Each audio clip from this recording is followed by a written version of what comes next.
Testing 1, 2, 3, 4. Testing, testing, testing, testing.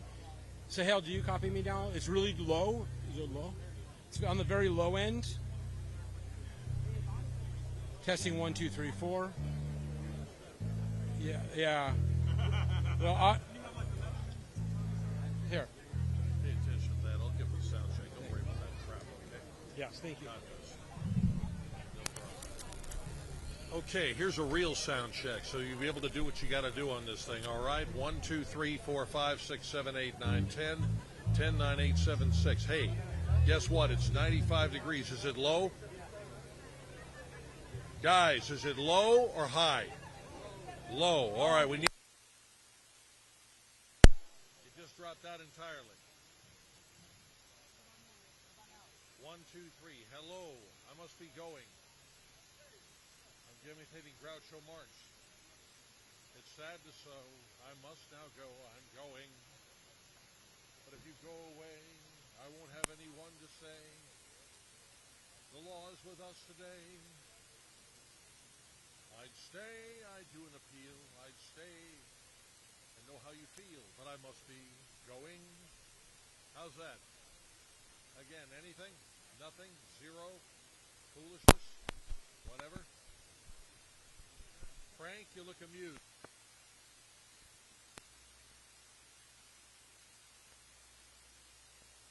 Changing chords. 1, 2, 3, 4, 5, 6, 7, 8, 9, 10. Very low, still low. Is it the microphone? It's either the microphone or the box, one of the two, because I'm talking fairly commanding in a fairly loud voice, and otherwise that's when things are going to go.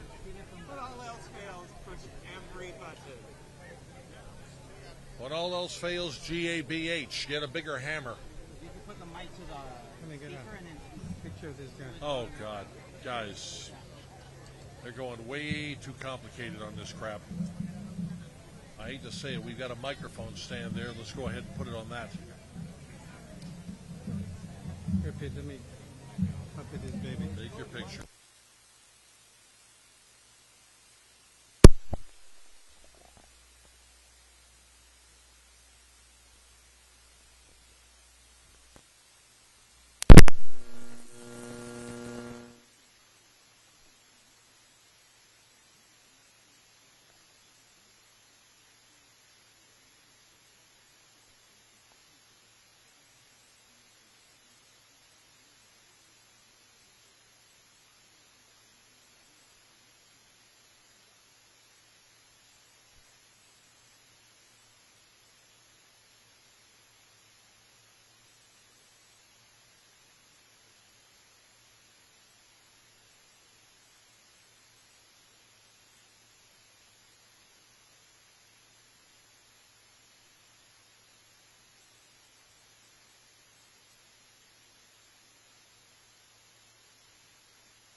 One, two, three, four.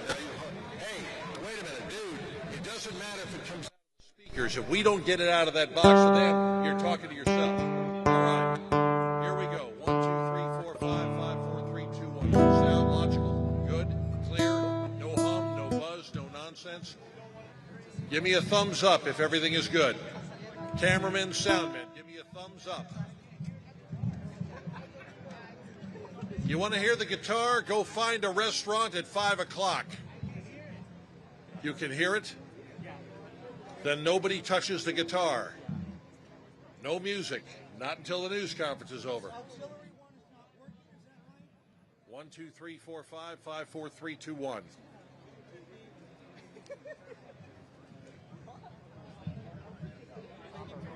A young Catholic priest from Capri went down to the ocean. I can't use that one. There once was a man from Nantucket who kept all his cash in a bucket, but his daughter named Nan ran away with the man and asked for the bucket. Nantucket. He followed the pair to Nantucket. The man and the girl with the bucket. He said to the man, "You're welcome to Nan. As for the bucket, Pawtucket." You know the third verse? I'm not going there.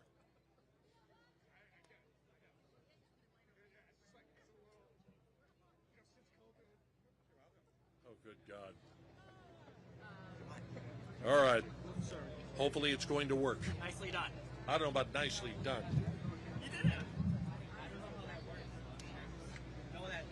Testing 1 2 3. Testing 1 2 3. Testing 1 2 3. ETA will be in 8 minutes. If you need a press release, let me know. Raise your hand and I'll hand it to you.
¿Cómo estás? Ya puros chiquititos de estos de la Go Wireless.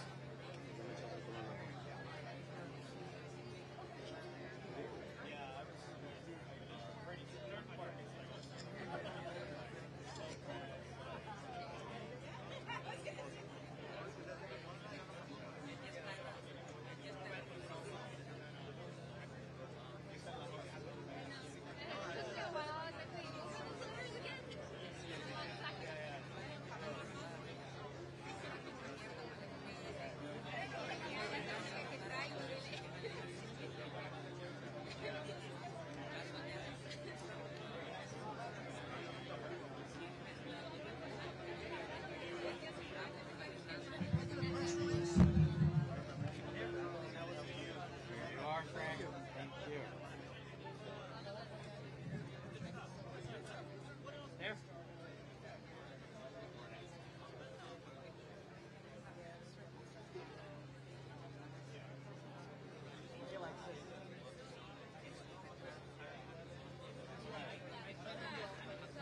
Mic check 1 2 3. Something about Nantucket. Mic check 1 2 3.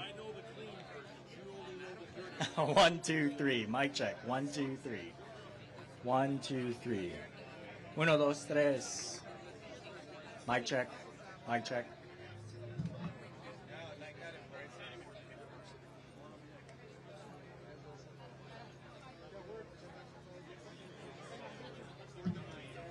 Mic check 1 2 1 2. See everything got squared away?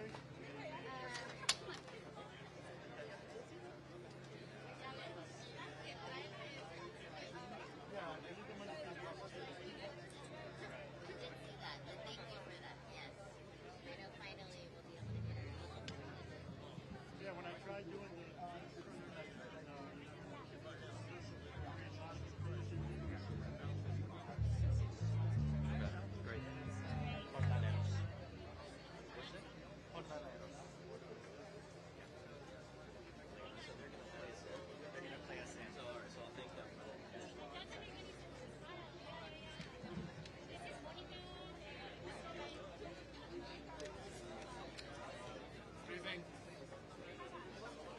You guys do your thing. Chandra, how are you? See you, sir. I said to somebody else, fourth inning. We're down. We got several innings to go. Yeah, it's all right. We're going to be all right. Yeah, the bullpen is our strength. Bullpen is our. I love it. You know, Starting pitching is a little least as much to be desired. by the end of the week, Yeah, we got to look at that starting pitching. Yeah, the starting pitching, we'll build that in the offseason. by the end of the fucking week, I want to be able to develop this whole metaphor. Exactly. So can I have one of you on my radio show? Yeah. Friday? No, Saturday. 12. Saturday. Come on. You got somebody's long hair. One moment.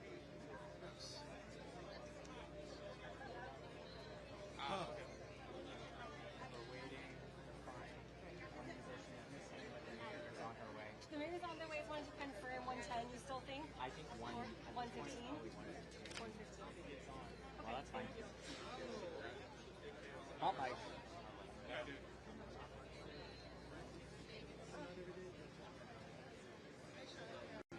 can't believe we haven't got to see each other yet. This is the way it's.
Angelica.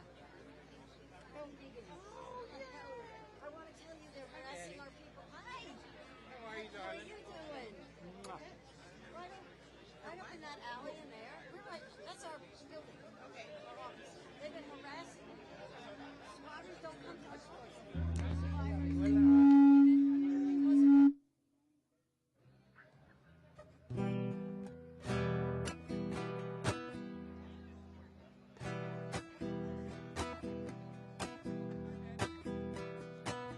Check. El pueblo está cansado de tanta injusticia. Es tiempo que se escuche su voz.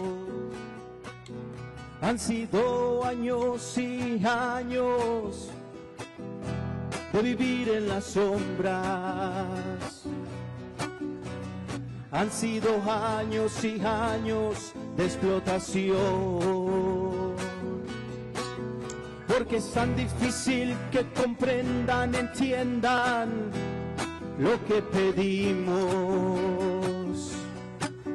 Porque es tan difícil que valoren y no ignoren nuestra labor.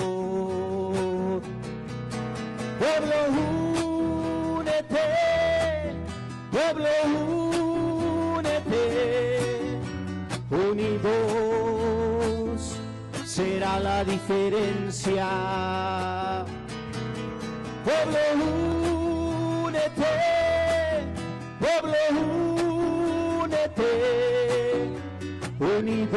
unidos haremos camino. Que no sea en vano la sangre que nuestros hermanos derramaron en los campos de batalla. Ellos lucharon para lograr nuestra libertad.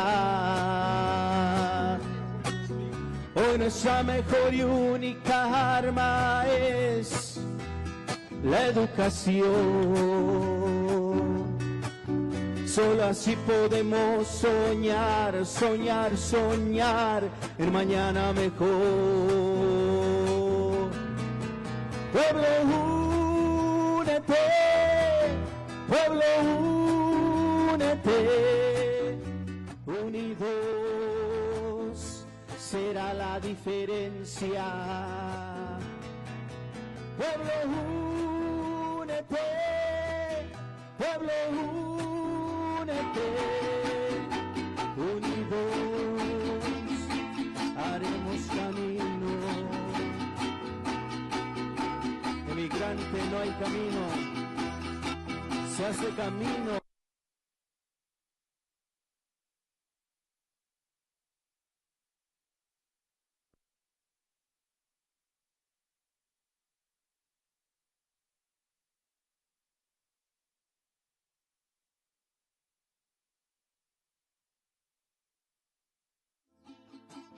Para nuestra protección.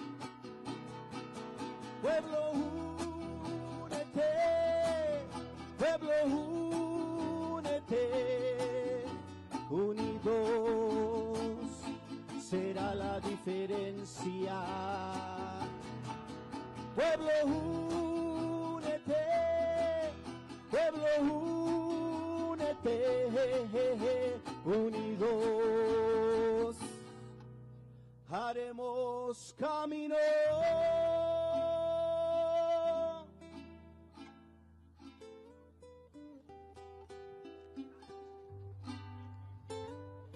Mic check, mic check. Mic check. Good afternoon. My name is Chandra Bhatnagar. I'm the executive director of the ACE Southern California. That's CHANDRA. Last name BHATNAGAR. I want to begin by thanking members of the media for joining us today. I want to thank Los Jornaleros for playing us in. We are gathered here today because of the importance of this location. This is an area where typically there is a bustling street market with vendors, folks having fruit, buying food. Today it's a very different story, and that is in part because of the decision that we received today from the Supreme Court of the United States, issuing a stay on the temporary restraining order which prevented the federal government, DHS and ICE specifically, from engaging in unlawful policing. No formal decision accompanied this. There was a concurrence opinion that many of you all may have seen. Notably, there was also a dissent, and there was a dissent from Justice Sonia Sotomayor, which I'd like to quote one sentence from. "We should not have to live in a country where the government can seize anyone who looks Latino, speaks Spanish, and appears to work a low-wage job," wrote Justice Sotomayor.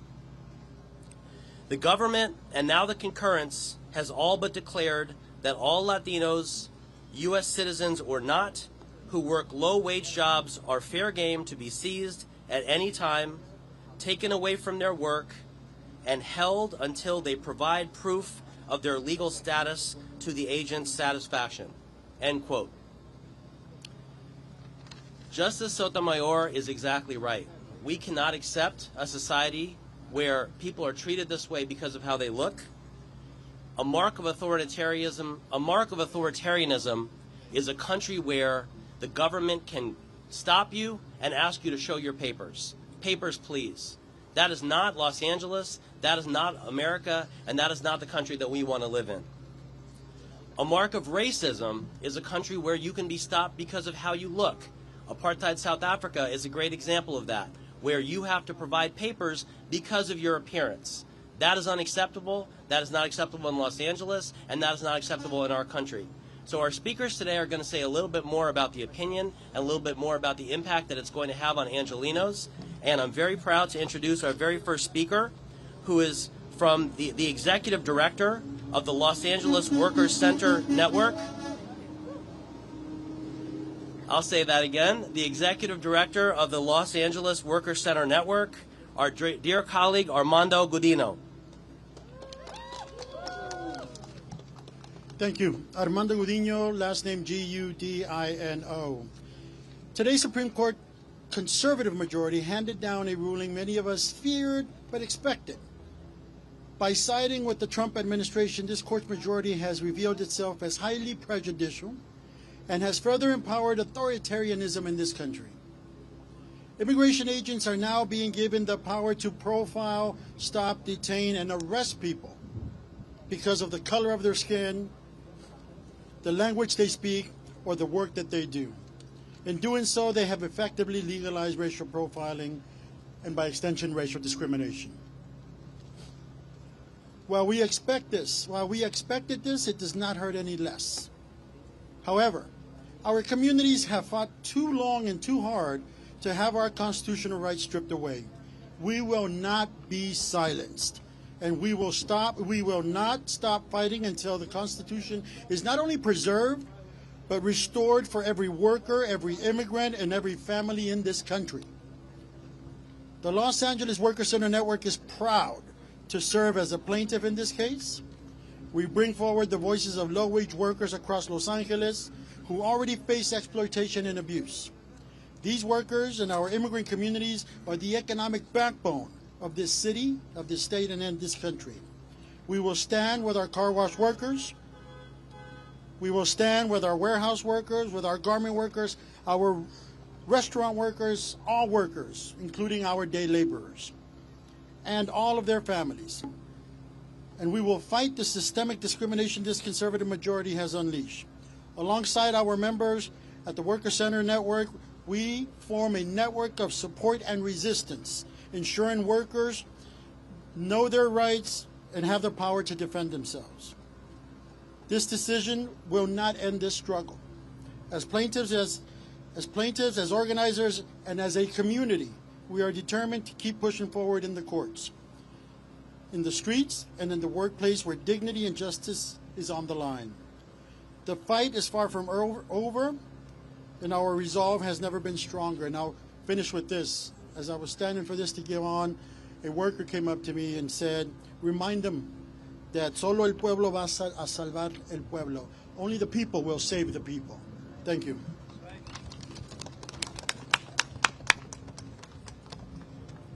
Thank you, Armando. Only the people will save the people. That's beautiful. Thank you. I next am honored to introduce the Executive Director of the Clean Car Wash Workers Center, a plaintiff in this matter, Flor Melendres. Flor Melendres. Thank you.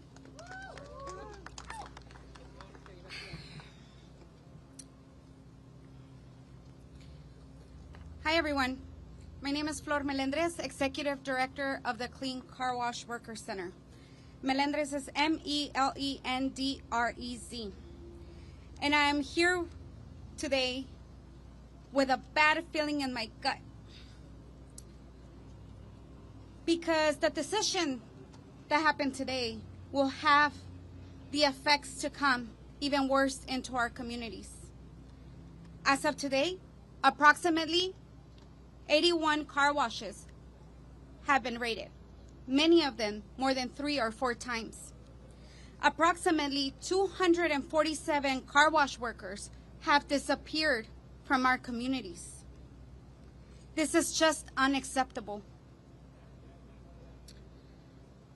Just like Juan, one of our worker leaders that has been with the Clean Car Wash Worker Center for over 15 years, who even though the TRO was in place, he was disappeared last Wednesday from the Olympic Car Wash.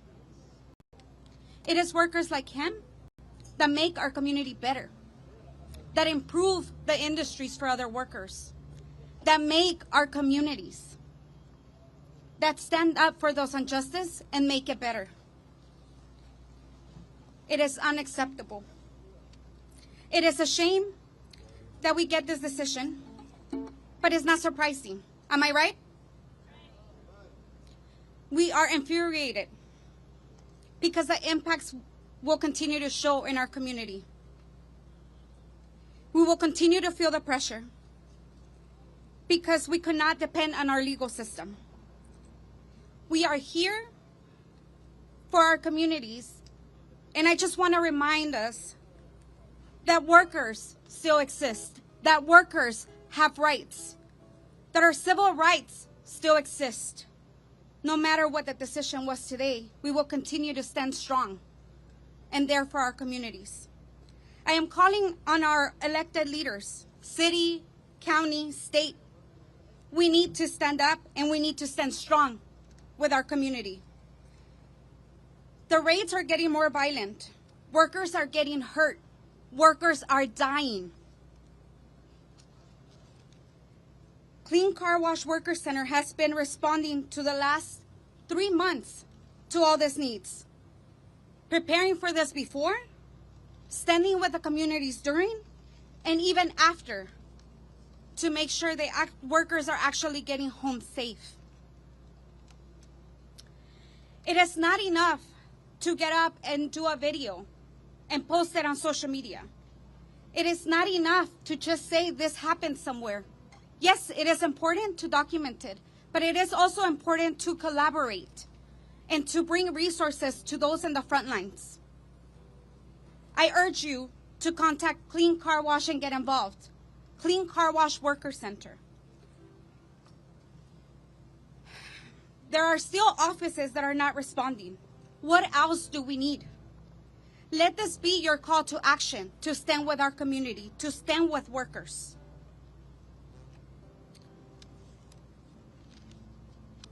You can continue patrolling your area. You can continue to be near our communities. But most of all, continue to speak up. Continue to fight, because it's going to take more than us. It's going to take more than you. It's going to take more than all of us. And we need to stand strong.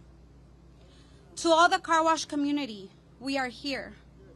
To all our community at large, it is time to show up. It is time to stand strong. Contact us at info@cleancarwash.org. Get involved. We need you now more than ever. This decision does not push us back only one step. It brings our community forward a lot more. And we need to see that. It is in the words of our team at Clean Car Wash Worker Center, and in the echoing of the voices of all the workers that are no longer here to fight with us, but continue to share their testimonies, to continue to prepare other families, and to continue to fight. We're making this call out. Collaborate, stand with us. We must stand strong. Thank you.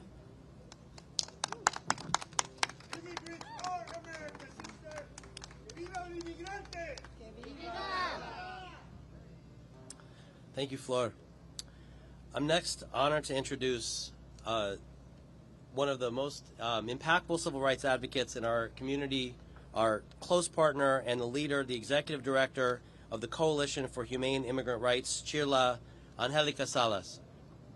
Thank you so much. Good afternoon. My name is Angelica Salas, Executive Director of the Coalition for Humane Immigrant Rights, Chirla, one of the organizational plaintiffs in this case, as well as co-counsel alongside ACLU, Public Counsel, the National Day Labor Organizing Network, Immigrant Defenders, and so many more. Chirla is outraged by this morning's Supreme Court decision. And Justice Kavanaugh's rationale for lifting the temporary restraining order on the federal agents that have illegally and violently detained non-citizens and citizens alike in their all-out immigration enforcement assault on Los Angeles and its residents. Do the conservative justices not have eyes to see the video evidence, or are they not able to read our multiple collected declarations that we have provided? Our evidence demonstrated that these are not calm and consensual engagements with individuals who voluntarily offer information about their immigration status? Absolutely not. These are warrantless, lawless, and aggressive, often violent actions against the whole people simply because of the color of our skin, the language we speak, where we work, where we live.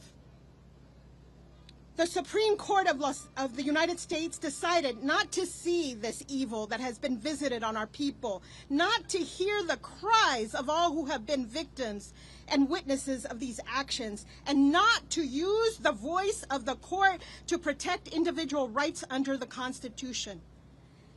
And as awful as this court decision is, this is not the final word on justice. Our main lawsuit continues in the court on the actual merits of the case. What this decision does is lift the restraint placed by the federal court on immigration officers to stop them from conducting enforcement illegally and with excessive use of force. While these officers were ignoring this temporary restraining order, we were hopeful that the Supreme Court of the United States would rein them in, and they didn't. I want to remind everyone that without restraint, a life was lost. Carlos Montoya, for whom we had a celebration of life this past Friday, is no longer here because of their actions. Countless individuals have been maimed and injured during this time. This is unacceptable, and no local police officer would be allowed to get away with what these officers are getting away with. That is why we will be back in court on September 24th, and we will continue to fight for our people and our claims that these actions are illegal, they are racist, and they must stop now. As a civil society, yes, as a civil society, we must grow more united in our demand that our constitutional rights be respected, because without restraint, no one's rights are protected. Not whether you're a citizen or a non-citizen, none of us are safe. Sotomayor said, we should not live in a country where you can be seized because you're Latino or Latina, because you speak Spanish or you appear to work in a low-wage job. And our answer to her is, no, we should not. And that's why we're here, because we will not live in a country that doesn't see us as human beings or as the Americans we are. We're going to continue to fight. Y a mi comunidad quiero darle unas breves palabras en español. Aquí estamos una vez más, Chirla, como una de las organizaciones demandantes en este caso. Estamos aquí con ACLU, Public Counsel y con muchas organizaciones que están dispuestas a defendernos, a defender a nuestra comunidad. Y Chirla está indignada por la decisión de la Corte Suprema de esta mañana. Estamos indignados con la justificación del juez Kavanaugh para levantar la orden de restricción temporal contra los agentes federales que han detenido ilegalmente y violentamente a ciudadanos y no ciudadanos por igual. Estamos indignados que la Corte Suprema no está dispuesta a parar el ataque despiadado contra Los Ángeles y sus residentes. ¿Acaso los jueces conservadores no tienen ojos para ver la evidencia en video? ¿No leyeron las múltiples declaraciones recopiladas que proporcionamos? Nuestra evidencia demostró que estos no son conversaciones tranquilas o voluntarias con personas que después dan información voluntariamente. No, estas son conversaciones que son adquiridas de una manera agresiva y ilegalmente. Nosotros vamos a seguir luchando porque nosotros somos parte de esta nación. Nosotros somos protegidos por la Constitución. Nuestros derechos individuales tienen que ser protegidos. Pero tan terrible como es esta decisión judicial, la última palabra la tenemos nosotros y la tiene la justicia. Nuestra demanda principal continúa en los tribunales sobre el fondo del caso. Esta decisión levanta la restricción impuesta por el Tribunal Federal a los agentes de inmigración para impedirles realizar acciones de seguridad ilegales y con un exceso de fuerza. Nosotros vamos a seguir luchando, así que los invitamos el 24 de septiembre, porque vamos a las cortes, vamos a seguir luchando por nuestra gente y por todos nosotros, porque tenemos que reclamar nuestros derechos. No podemos vivir en un país donde se acepte lo que es acciones ilegales anticonstitucionales, acciones racistas. Todo esto tiene que parar.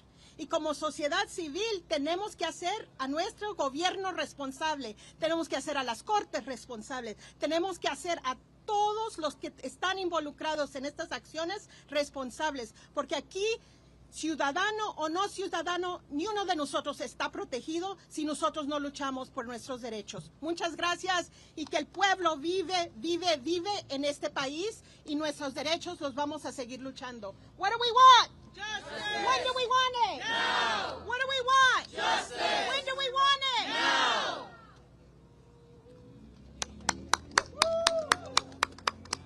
Now is when it was said. Now. I'm next. It's my honor to introduce the co-executive director of the National Day Labor Organizing Network, or NDLON, Pablo Alvarado.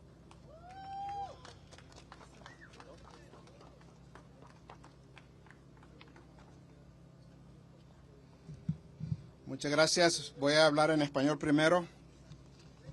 Y quiero comenzar con honrando la vida de Roberto Carlos Montoya Valdés, de Jaime Alanís y de todos los que han perecido en los centros de detención, con un simple momento de silencio.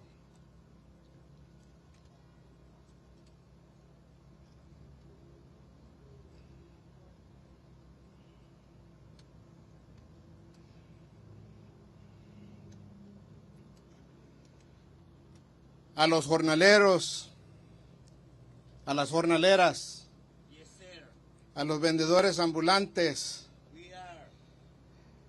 a los lavacoches, a la gente que mantiene viva la economía de este país, a todos los trabajadores de bajo ingreso. Quiero decirles que son personas honorables, que las amamos, las queremos desde lo más profundo de nuestro corazón.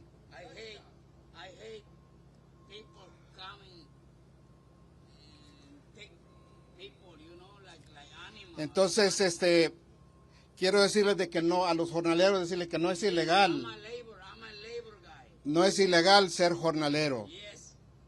Es honorable. No es ilegal ser carbachero. Es honorable. Y ustedes se preguntarán, ¿por qué estamos acá en un Home Depot? Es porque aquí en Home Depot hace unos pocos días usaron rubber bullets and tear gas, aquí en este Home Depot. Aquí lo usaron. ¿Y saben por qué no está la migra hoy acá? Porque estamos acá, porque tienen miedo. Por eso es que no están acá. So I just want to say to all the day laborers, the low-wage workers, the car wash workers, that you are honorable people and that we love you very much.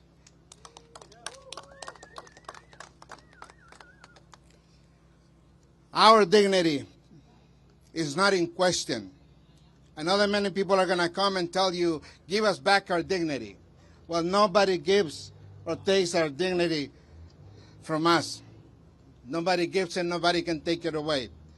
It's inherent to our human condition. But what we demand is simply respect. That's all we want. The decision of the court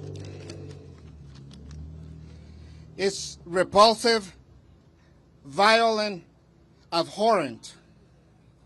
It appears now that the Supreme Court rules that the Supreme Court relies instead of racist labels and stereotypes to make decisions. It appears that the highest court in our country will continue to co-sign the authoritarian agenda of the Trump administration at the expense of its own legitimacy.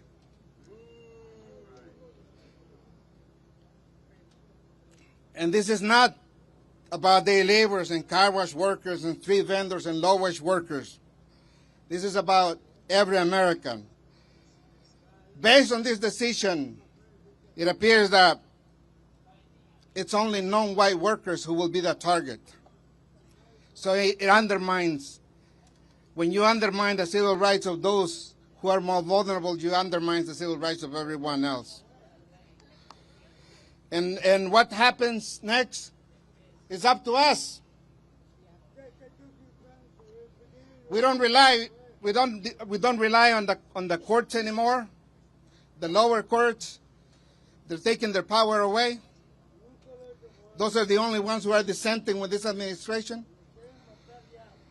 So the obligation now falls on us and on the local government as well. And I know that there are some council members and our mayor is here. And yes, we're going to keep protesting, taking it to the street. No one is going to stop us. And the LAPD did stop us from protesting the last time in front of the Metropolitan Detention Center when we were demonstrating peacefully with music. We cannot do that. So we want our local government to stand up also, because to the extent, because I want to tell you this, we may be losing in the courts for now, temporarily. But I can tell you that the public opinion is shifting nationally about immigration. And it's shifting not because there is a political class that's fighting hard and strong. It's shifting because people are standing up and bearing witness of the cruelty that's happening in these Home Depots and everywhere in our city. That's why public opinion is shifting.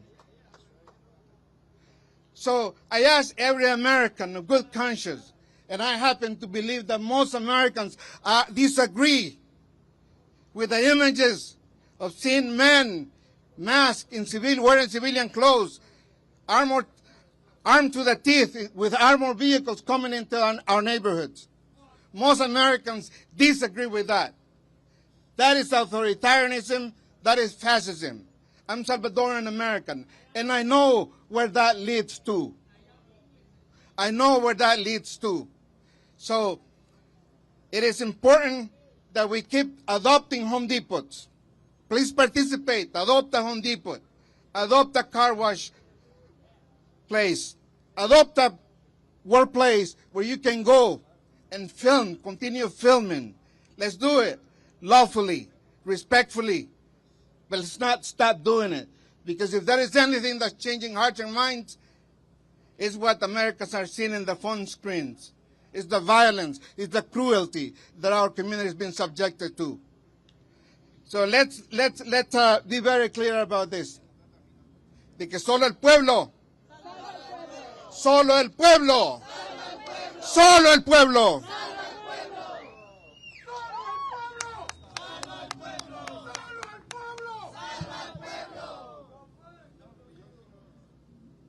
Thank you for that.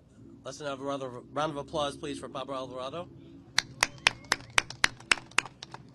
You might hear a little bit of emotion in our voices. You might hear some emotion from the folks behind us. You might hear some emotion from folks in the community, including our brother over there. It's because this is emotional stuff. Human rights is emotional. Racism is emotional. Dignity is emotional. And it's natural human impulse to feel that way. And if you lose that emotion, that's when something ain't right. That's when we need to check what's going on. We can't normalize this. We can't allow this to be what we expect every day. And the work of all of you as journalists is also under threat. Not to divert topics, but in authoritarianism, truth-telling is under threat. So we appreciate all of you braving the sun out here with us today, hearing about the activists and what their perspectives are on these issues. I next would like to introduce Elizabeth Strader, Vice President, and Armando Elenas, Secretary-Treasurer of the United Farm Workers, who are plaintiffs in this matter. UFW, please come up. So we were proud to be plaintiffs in this case. We were proud to be plaintiffs in a similar case that was a little earlier this year in the Eastern District, because our membership has really suffered some really direct impacts of these roving patrols and these raids where their entire communities are terrorized. We've talked to farm workers who are washing their cars every day after work because they don't want their car to look like a farm worker's. They don't want to have any dust or any dirt from the fields on their cars. They think about how they're dressing so they don't look so much like a farm worker. And, you know, at first this administration was telling us, oh, we're only going after the criminals. And then they tell us, oh, we're only going after the undocumented people. And then it's only immigrants that we're really rounding up here. You know, what's next? We know that there are citizens who are also collateral damage. And, you know, there's a point where you have to realize that when any one demographic begins to lose the very most basic rights that this country was founded upon, once those rights begin to erode for one group, they begin to erode for everyone. So when it happens to them, watch, because it will happen to you. When it happens to them, watch, because it will happen to you. Muy buenas tardes, mi nombre es Armando Elenes, soy secretario tesorero de la Unión de Campesinos y obviamente estamos emocionados, decepcionados por esta decisión, pero quiero que sepan, como decía César Chávez, solamente pierdes cuando paras de luchar y vamos a seguir luchando. Hace unos años nos nombraron esenciales, decían que lo necesitábamos para que piscáramos la fruta, para que piscáramos los vegetales, que todas estas comunidades necesitaban, y ahora nos quieren tratar como criminales. Ahora nos dicen que ya no importamos. Queremos que sepan que la Unión de Campesinos, que los campesinos van a seguir luchando en los files, en las cortes, donde sea necesario. Y sí se puede. Gracias.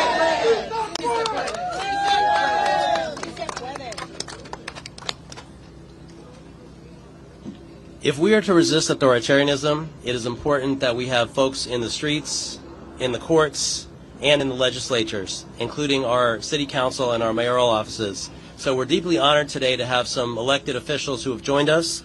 Firstly, I'd like to introduce Council Member Ulises Hernandez.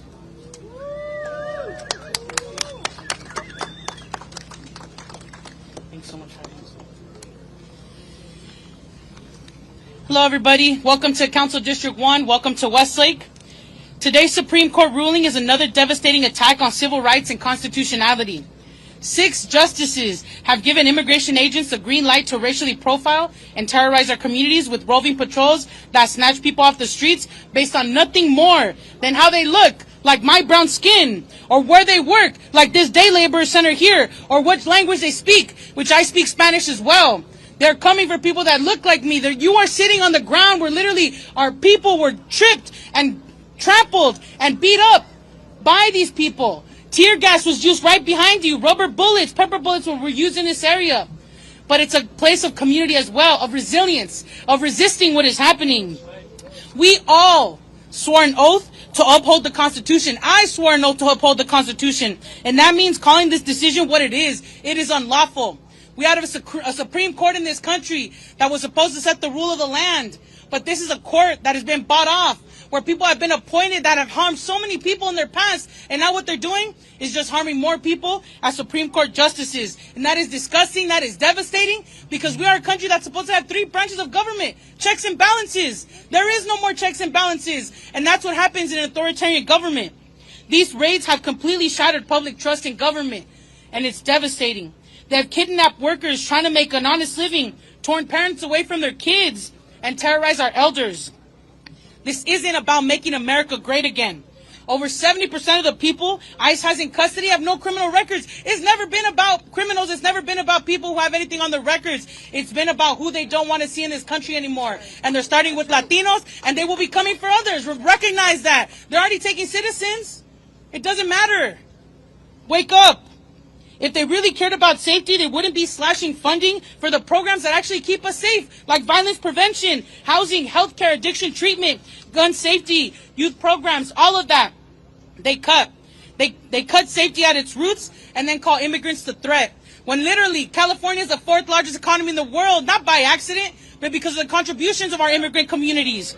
And we got here because of immigrant labor. They are literally our teachers, our farmers, our doctors. You look at any industry and you will encounter someone who's an immigrant, or the daughter or children of immigrants like myself. My office, and let me take a step back. To target them is to target the economy of the entire country. You don't get to profit off of our labor and then criminalize our existence. My office will continue fighting for policies that protect our immigrant neighbors. We will continue to stand with Chirla, with Carecen, with Salif, with the workers and families, and make it clear, immigrants are the backbone of this country, not the enemy. And we're here to throw down with them, and I'm so excited to see also Endelon and others leading in this space, and they have for decades. And I'm here just to say we're with you, and we'll fight alongside you to make sure we can keep our families together. And media, yes, thank you so much for being here and telling these stories, because when the raids were happening earlier this year, they were saying Los Angeles is on fire, when we knew that it was only a couple of blocks away. But that type of narrative is what allows for more unconstitutional acts to take place. So thank you for being here, and thank you for having me. Thank you, Council Member.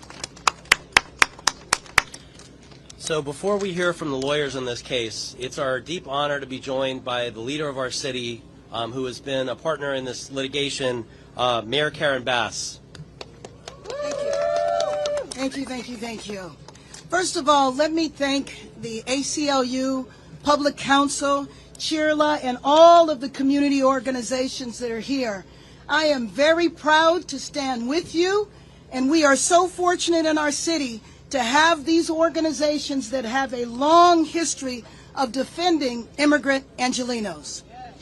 Today, the Supreme Court, the very body that used to advance civil rights and defend personal liberties, has now given the green light for law enforcement to profile and detain Angelenos based on their race. I want the entire nation to hear me when I say this isn't just an attack on the people of Los Angeles. This is an attack on every person in this city and in every city in our country. Justice Sotomayor said it best in her dissent. She wrote, "We should not have to live in a country where the government can seize anyone who looks Latino, speaks Spanish, and appears to work in a low-wage job. Rather than stand idly by while our constitutional freedoms are lost, I dissent." And I agree with her, I dissent. We all dissent. Because from the beginning, we have known that Los Angeles has been used as a test case for total dominance and unchecked power by the federal government. We have been used as a test case to begin to normalize military intervention and takeover of our cities. And standing united, we took their unlawful and unconstitutional tactics to court, and we won, not once, but twice. 2 different courts ruled in our favor of the people and our immigrant population, that law enforcement cannot racially profile and discriminate against Latinos, against Angelenos based on their race. The rule of law used to mean something, not just to us, but to the Supreme Court. But now, with the stroke of a pen, the Supreme Court has undermined the rights of millions. And how ironic is it that this same Supreme Court that ruled colleges cannot use race in the admissions process has now ruled that law enforcement can use race to conduct raids and detain people. Will that same Supreme Court next decide that it's okay if we are separate but equal, that some can marry but others can't, that rights apply to some groups and not to others, that they will ignore precedent and do whatever the White House wishes? Unfortunately, we knew we could not rely on the Supreme Court to deliver justice. I have already directed all city departments to bolster protocols and training in compliance with the city's law prohibiting the use of resources in immigration enforcement. I've also submitted a Freedom of Information Act requesting the federal government provide exactly where people are being taken and why. We know that this is simply un-American. But as enraging as the news is for many Angelenos and people across the country, let me make this very clear for the press and to our country, that we will not allow the Supreme Court or anyone to divide us. We will not, and we will not participate in these cruel, inhumane tactics. And to all Angelenos, I will never stop fighting for your rights. I will always stand in solidarity and support of all of the organizations here that represent our people. Thank you, and let me just say, We will bring justice to this issue, to our community. We will not stand for this type of discrimination and racism. Thank you.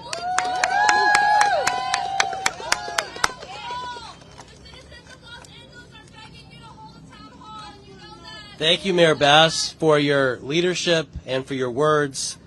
In the your words were reminding of the great song by the group Sweet Honey and the Rock, quoting Ella Baker.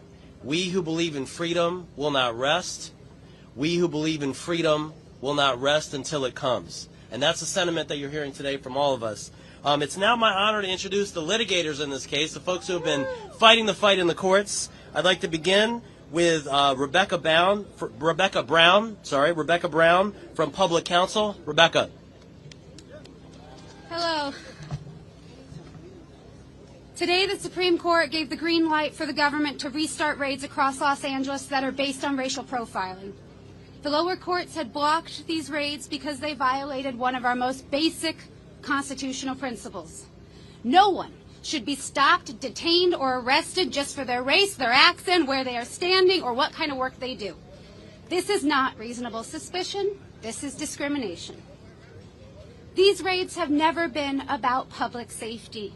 They are about targeting communities and sowing fear, tearing people from their jobs, their families, and their neighborhoods.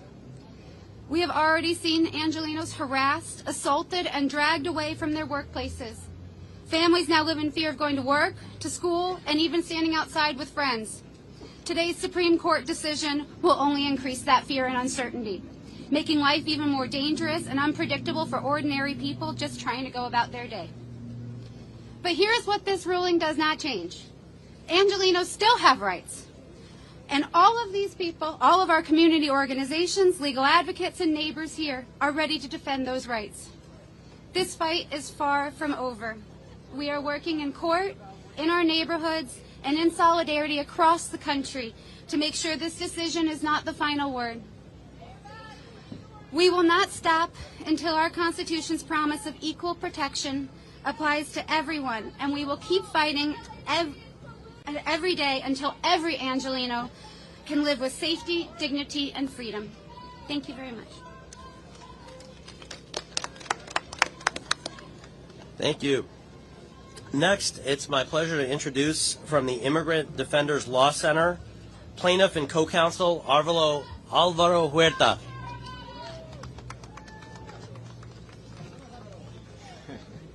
Hi folks, my name is Alvaro Huerta. That's A-L-V-A-R-O, last name H-U-E-R-T-A. I'm the Director of Litigation and Advocacy at the Immigrant Defenders Law Center, also known as IMDEF.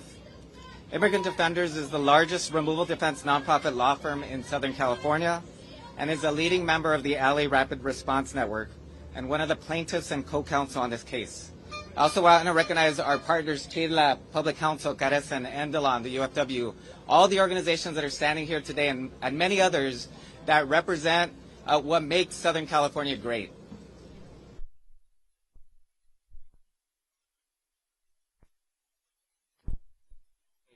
Order, we know what's been happening here in the streets within our neighborhoods. We've seen it with our own eyes. We know that ICE's intimidating arrest tactics do not align with the law.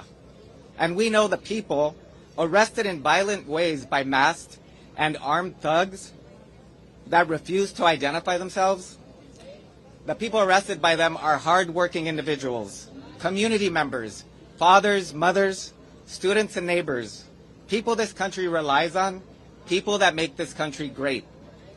Today's unsigned, one-paragraph shadow docket order boggles the mind. It pretends that ICE is being harmed by having to follow the Constitution. It ignores the truth about ICE's vicious actions. This fundamental misinterpretation of what's been happening on the streets of Southern California only fortifies our commitment to see through our mission of defending immigrants from an unjust immigration system. This is not the end. It's a call to action to protect each other. To our clients, our undocumented friends, our immigrant neighbors, to every person who fears being stopped simply for being brown, for existing, we see you. we stand with you, and we will fight for you. This decision does not erase your humanity. The Constitution still belongs to me and to you. It belongs to all of us. And we, the people, will continue to stand on the right side of history until justice is done. Thank you.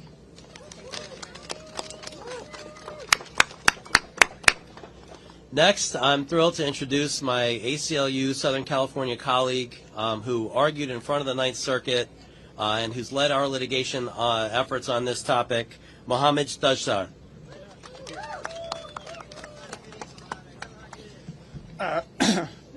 Hello, Mohammed Tajsar. That's Mohammed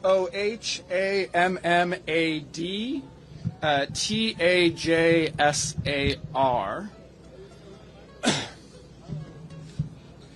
So today the Supreme Court issued an unsigned, unexplained decision putting an end to the temporary restraining order that we fought so hard to secure here in the Southland. You know, I'm not going to make any buts about it. Today is a sad day for this community. But what I want to do is I want to remind us of the words of a prophet, a real American prophet from 1961. You know, that prophet, when talking about a similar coexisting struggle, said the following. That prophet said, to be a Negro in this country and to be relatively conscious is to be in a state of rage almost all of the time and in one's work. To be a Negro in this country and to be conscious means to be in a state of rage almost all of the time. That prophet, his name was James Baldwin. And I am sure if James Baldwin was alive today and witnessing what we have all been witnessing, he would say that to be an immigrant in this country and to be relatively conscious is to be in a state of rage almost all of the time. Now, I can tell you as a lawyer in this case, as one of the lead lawyers who's been arguing in support and in defense of our communities, that we live to fight another day with the same rage that James Baldwin brought to his work more than 50 years ago. We are continuing to push forward, gathering evidence of this government's lawlessness, shoring up our community's ability to challenge this misconduct in court, and bringing the full weight of decades of organizing, leadership, solidarity, represented in all of the organizations that are standing behind me. We are bringing all of that rage and organization to the courtroom, and this decision today will not stop us from going back into courts this month to secure a preliminary injunction to once again affirm the rights and dignity of all Angelenos, immigrants and non-immigrants alike, citizens and non-citizens alike, to say that we will not stand up for armed, masked goons who come into our neighborhoods, into our streets, and terrorize us in the ways that they have been doing. We will not stand for this. And that rage that Mr. Baldwin talked about is the rage that we are going to be bringing to the courtroom. Now, I will say, and that's just what we're doing in the courtroom, but what are we going to be doing outside of the courtroom? And outside of the courtroom is the place where I'm urging a challenge to everyone behind me and everyone who is watching me. That now, more than ever, we have to be organizing and on the streets of our neighborhoods here in LA, in Riverside, in Santa Barbara, in Chicago, in Boise, in Biloxi. We, all of us, regardless of who you are and where you are, we will all continue to fight for the dignity that all of us deserve. We will keep each other safe. All of us will do our part, and all of us will ensure that what the sad day that we are faced with today will turn into a blossoming future for all of our children. You know, our justice is going to be the laughter of our children. That's what we are going to fight for, and that's what I hope to see not just here in LA, but all across the country. So with that, I'll take questions.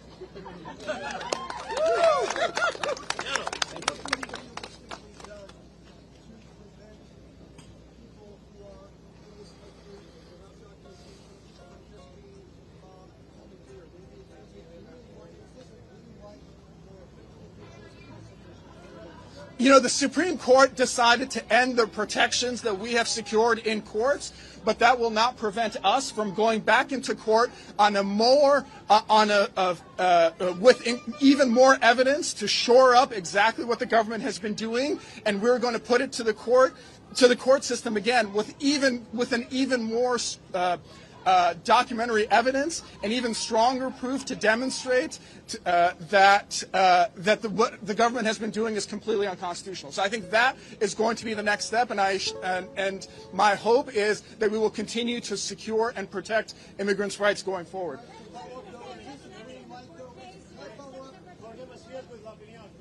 So let me answer that. What's next in the legal proceeding is nothing will change about what's going on in the federal court litigation. The next stage of the litigation is a hearing on our motion for a preliminary injunction to make more permanent the protections that we secured in the temporary restraining order, and to ensure that our case proceeds as a class action.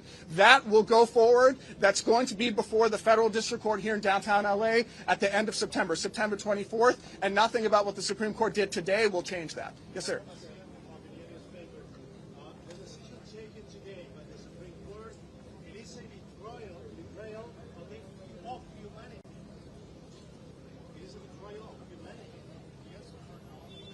The decision today from the U.S. Supreme Court denies fundamentally the constitutional and human rights protections that all people, regardless of their immigration status, enjoy.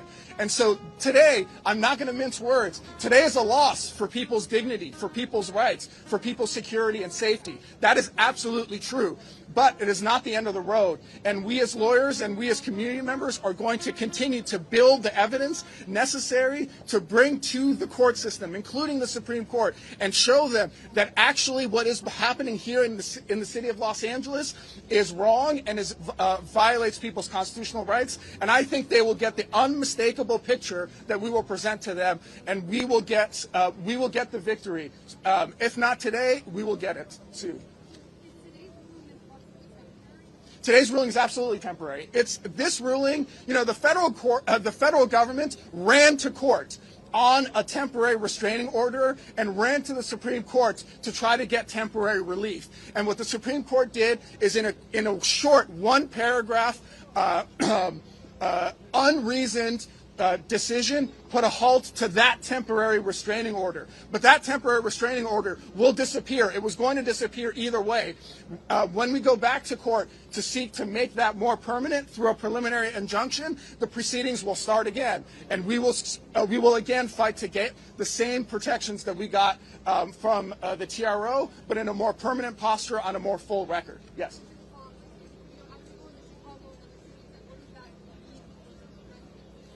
I mean, we have already created a roadmap for how to defend our communities, both in the streets and in the courtrooms, from the federal government's abusive overreach of their powers.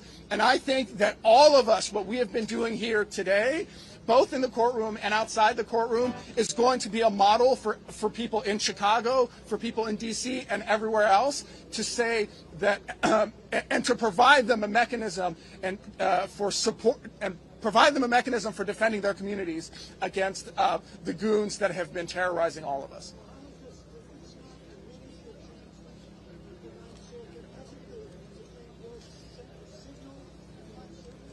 It's difficult. Precisely because of the nature of the shadow docket and how the Supreme Court's decision was completely unreasoned, it is difficult to read the tea leaves from today's decision if you're a sitting Ninth Circuit judge or if you're sitting here in the federal district court. And so that fact is important because we don't know why the Supreme Court said what it said. And we have strong reason to believe that all of the additional evidence that we have been gathering and we have been putting forward before the district court since the TRO is going to lead to a materially different outcome, and will again sort of affirm the rights of our clients and the rights of all Angelenos in this context.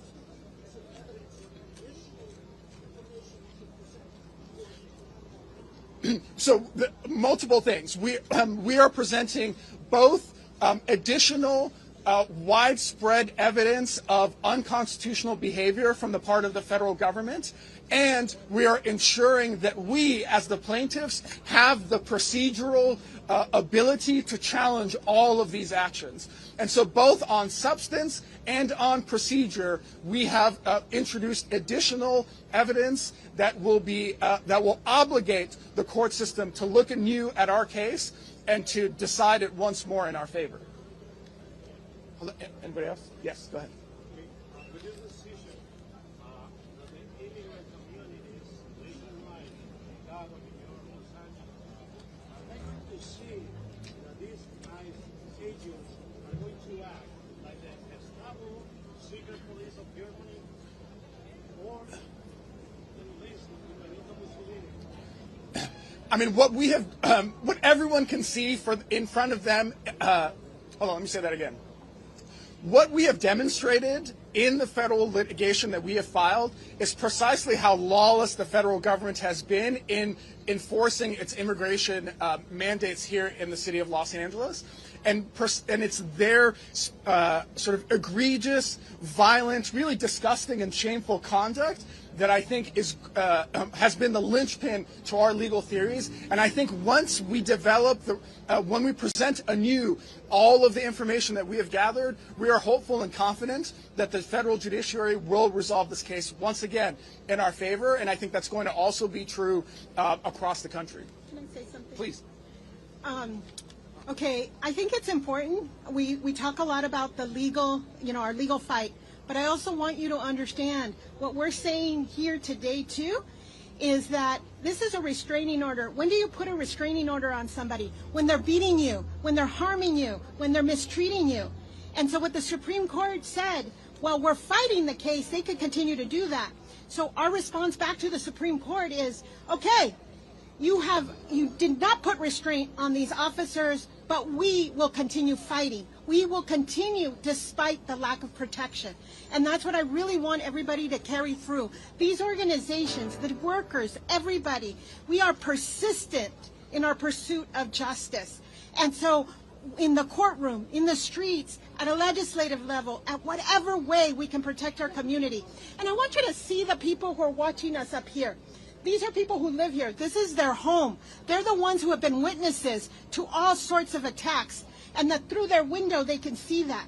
And so what this government is saying is that they can continue to do that, but I'm sure those families, the immigrants and everybody who live here, they're going to continue to seek to live their lives because they're in this country in order to have better protections and opportunities that they didn't have in the country. The whole reason immigrants are here is because we were escaping this type of action. So we're not going to give up now that we get a chance to fight in courts.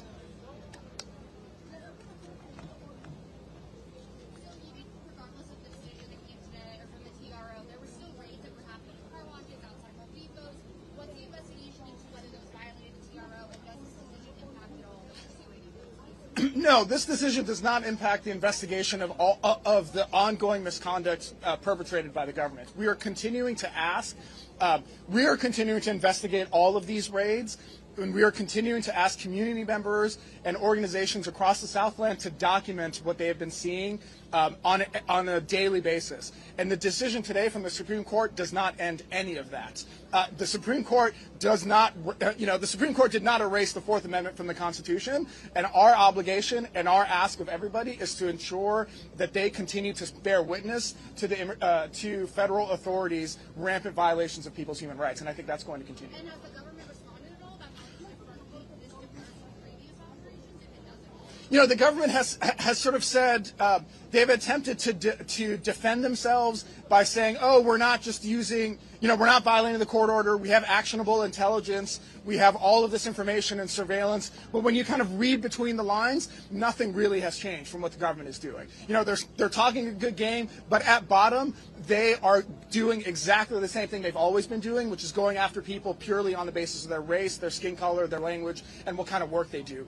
And indeed, that's the reason why the government went to the Supreme Court and said, actually, no, we can't can racially profile people. Racial profiling by itself is completely permissible. So that's their litigation position. If you ask them today, what are you doing out in the streets? Are you racially profiling people? If they say no, then show them the papers, show them their lawyers' briefs that are saying, no, racial profiling is okay.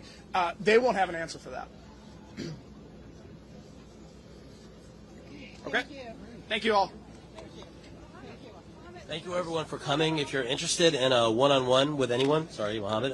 If you're interested in a one-on-one with anyone, please speak to Marcus Beningo, who's right over here, and he can arrange that for you. Thank you again.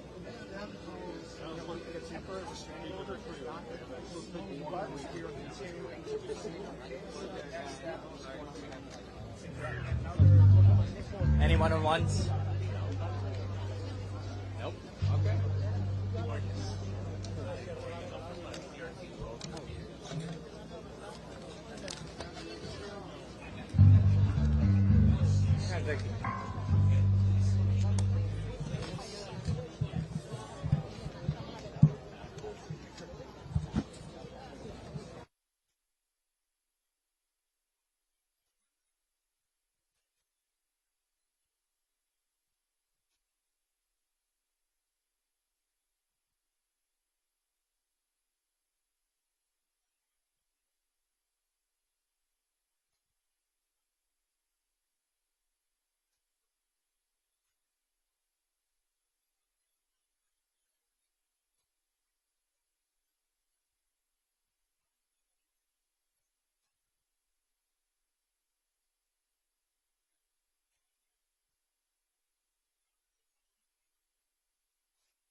Why don't you go straight to hell?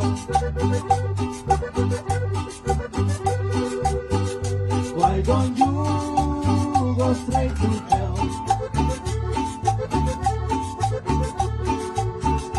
Raise your side.